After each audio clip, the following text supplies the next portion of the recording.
रही है SMS medical college से खबर है। रैगिंग की शिकायत पर एक्शन लिया गया है। एंटी रैगिंग कमेटी ने कार्रवाई की है। हालांकि कॉलेज कैंपस के बाहर का ये मामला है, लेकिन एक्शन इस पर लिया गया है। सेकेंड ईयर एमबीबीएस के 17 स्टूडेंट अग्रिम आदेश तक सस्पेंड कर दिए गए हैं। नेशनल मेडिकल कमीशन दिल्ली के पोर्टल पर हुई थी शिकायत। सस्पेंड छात्र अगले आदेश तक क्लास अटेंड नहीं कर पाएंगे।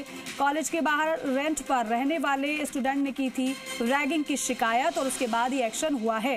सीनियर छात्रों पर जूनियर छात्रों को बुलाकर परेशान करने के आरोप लगाए गए और जिन छात्रों पर रैगिंग के आरोप लगे उन्हें अगले आदेश तक सस्पेंड किया गया है।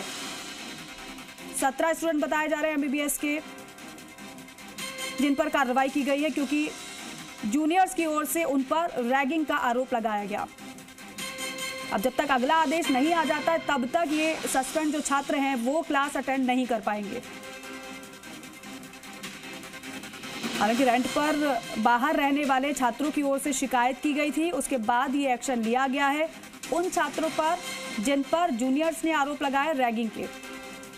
जयपुर से जानकारी है, एसएमएस मेडिकल कॉलेज में रैगिंग का ये मामला। आशुतोष हमारे सहयोगी फलाट पर जुड़ रहे हैं। आशुतोष, क्या शिकायत जूनियर्स की ओर से की गई थी?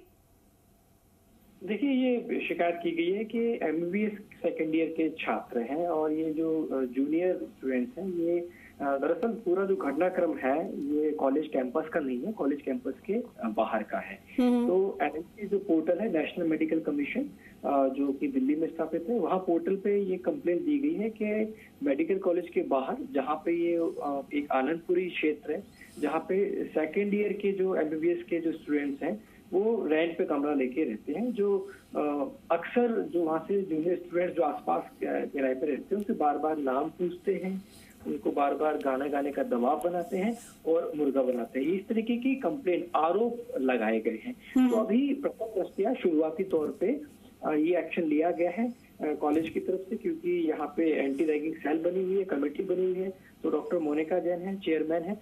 तो ये 7 दिन के लिए फिलहाल शुरुआती तौर पे इन तमाम जो 17 स्टूडेंट्स हैं जिनको चिन्हित किया गया है, जिस तरीके की कंप्लेंट सामने निकल के आई है उसके बेसिस पे 7 दिन के लिए क्लास से पूरी तरीके से बैन किया गया, क्लास से सस्पेंड किया गया है 7 दिन के लिए।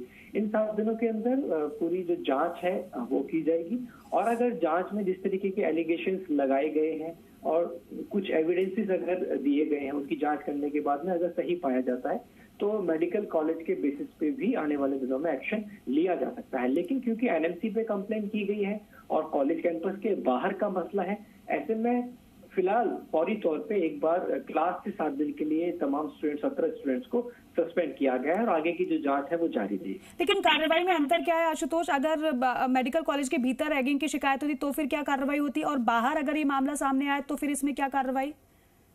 देखिए, कार्रवाई दोनों ही जगह होगी, लेकिन क्योंकि कॉलेज कैंपस जो रहता है उसमें रैगिंग सेल की, रैगिंग कमेटी की ज्यादा जिम्मेदारी रहती है। चीजें बहुत स्पष्ट रहती हैं। किसी भी तरीके की जो विरोधाभासी बयान है वो नहीं रहते, क्योंकि कैंपस के अंदर का मसला होता है। ऐसे में बहुत सारी जगह पे सीसीटीवी कैमरा, जिस जगह की शिकायत दी गई है क्या वहां पे कैमरा था या नहीं था, बहुत सारे ऐसे पहलू होते हैं जिनके लिए मेडिकल कॉलेज भी जिम्मेदार रहता है। क्योंकि कॉलेज बाहर का ये मामला है, रेंट पे अपनी इच्छा के अनुसार ये स्टूडेंट्स रह रहे थे और वहां अभी तक एलिगेशंस के तौर पे आया। अगर एविडेंसेस किसी तरीके के मिलते हैं तो उस बेसिस पे एक्शन लिया जाएगा। क्योंकि पोर्टल पे कंप्लेंट दी गई है इसलिए पूरे प्रोसेस के थ्रू शुरुआती तौर पे जिस तरीके की कंप्लेंट दी गई अपने में बेहद गंभीर इस तरीके की शिकायतें होती हैं, एंटी रैगिंग सेल बनी हुई है। तो इसीलिए 7 दिन के लिए क्लास से सभी को भी सस्पेंड कर दिया गया है जब तक की जांच पूरी ना हो। ठीक है आशुतोष, शुक्रिया जानकारी के लिए।